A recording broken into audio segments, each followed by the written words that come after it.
I ordered a plant not that long ago now, and one of the reasons I ordered two actually, and I'll explain why. These are relatively new on the market. The only thing known about them is that they're known as version 2 of an existing Calathea, and that would be the Calathea Medallion. I haven't been able to find anything other than that, and so I did order two of these from two different sellers, trying to make sure that these were in fact the same plant. And I bought they're all very small, so I didn't buy two large plants, but two smaller plants that eventually I can put together. But this is the first one that arrived, and this is from Cute Plant Club. As you can see, very well packaged. I'm always interested in the different ways that people package plants. This arrived to me in great shape, and it wasn't too difficult to unbox, but I will be honest with you that I'm not terribly great at doing this. However, you can see here that it looks good.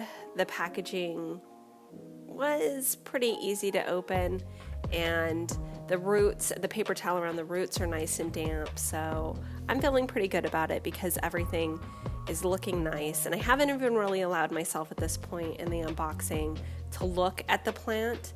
We're going to do a comparison here at the end.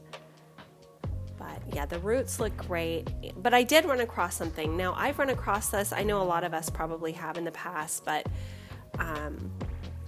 I'll show it to you in detail as I get to it. So I kind of see it at first as I'm looking at it. This is one of these kind of like peat pots that it was grown in. Now, usually these are fine if you keep them on a plant. You want to make sure that they're completely 100% cut up both sides so that they don't keep the plant's roots from the root ball from expanding as the plant grows. However, I did have one of these on my Calathea rosy, and I didn't remove it right away. I just made sure it was slit up both sides. And when I went to repot it, there was actually a little bit of a problem with it. And so I ended up needing to remove it after the plant was much more mature. And I'm really not sure if it's done at its growth or what ended up happening with it. But now I very gently remove these. And again, you know, as long as it's slit up both sides, you can usually leave it alone. It's just because I have had, I think, what was a really rare problem in the past, I'm careful to remove them now fully just in case. And the thing is, though, that the roots grow directly through these.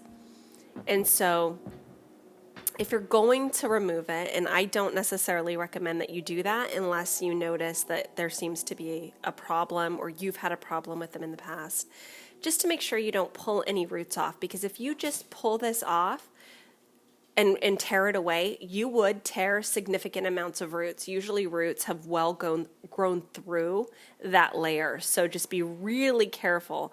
And again, I don't recommend that you do this like I did. I did it for a very specific reason. And so you can see here I'm getting ready to get this potted up. I am still using a store-bought potting mix. I'm not mixing my own right now. I'm having a really hard time getting the materials. So this is, I believe, black gold, and it's mixed in with extra perlite that I got that is also black gold. And so this has been working out pretty well from as far as I can tell so far. I've really been using it the last 5 months or so because, again, I'm having a really hard time getting, not only am I having a hard time getting the materials to make my own potting mix, I've had a terrible time trying to get planters at this point. And if you watch my channel, you know I use a lot of these gray planters. I like the neutral glazed ceramic. Calatheas seem to do best in that in my house, and so I do prefer it, but they're getting really hard to come by. So when I go to the store, there are none at the store. When I try to order them online, I can't find them online. And I also have been having a huge problem trying to find terracotta. If any of you are having trouble, please do let me know. You can see here I'm just giving it some distilled water, wanting to get the soil nice and moist. And it went through pretty well, and it looks like it drained rather quickly. And I always kind of make sure that I don't see water really lingering and it's going through here to the bottom. And that's really what I want to see. I want to see a quick drain. And the soil looks good. So again, I'm pretty happy with the black gold for now. It's worked out pretty well, as long as I remember to amend it, especially when I'm using plants that are really sensitive to wet soil, wet feet. And so here we've got the Medallion version 2. What does this mean? I don't really know. So we have a variety of different looking leaves here. We can see on some of the younger leaves, they have these vibrant pink fuchsia. It looks like almost green, like a hunter green. I can't even explain it. The backs are very opaque. They remind you of what you would see in a medallion. The plant itself looks to be in good health, no pests, healthy, happy plant, which makes me happy.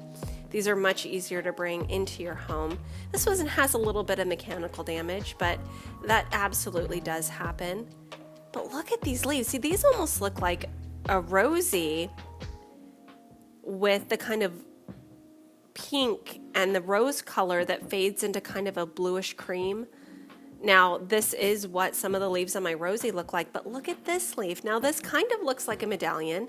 We see along the center vein, right, we've got a very specific well, let's look. We've got a Calathea inspector here, right? Oh, but sometimes he does try to take a bite out of the plants. I think they're too tempting for you, but you can't eat them.